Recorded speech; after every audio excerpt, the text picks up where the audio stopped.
అందరికీ నమస్కారం. నా పేరు అరవింద్. నేను ఆయిస్టర్ ప్రపంచ సంస్థ నుంచి వచ్చాను. నేను మా అమ్మ గురించి ఒక చిన్న కవిత రాశాను. అది ఒకసారి మీకు వినిపిస్తాను. పొద్దున్నే 7 గంటలకే నిద్ర లేపి 9 అవుతుందా ఎంతసేపు పడుకుంటావులే అని అబద్ధం ఆడుతుంది. మా అమ్మ కన్నా పెద్ద మోసగతే ఎవరు ఉండలేము. ఏ కోసి పని చేసినా అమ్మకింటే దొరికిపోతా.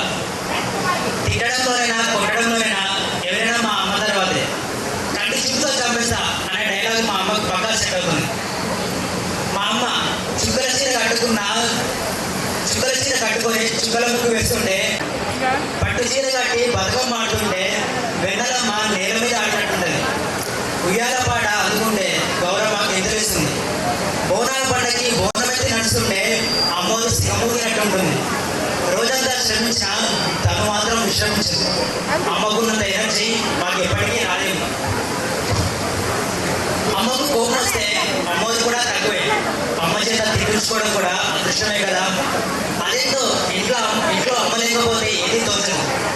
ఏ వస్తువు ఎక్కడ ఉంటుందో కూడా కనపడదు. అమ్మకు దూరంగా వచ్చి ఎన్నాళ్ళేందో సొంతింటికే చుట్టగా వెళ్తున్నాం.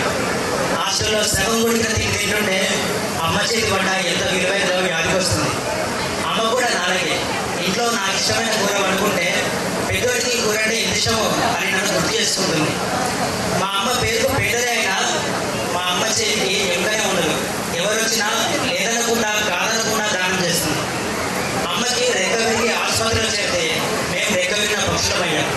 ఊరు చేరిన గుబలమయ్యాం.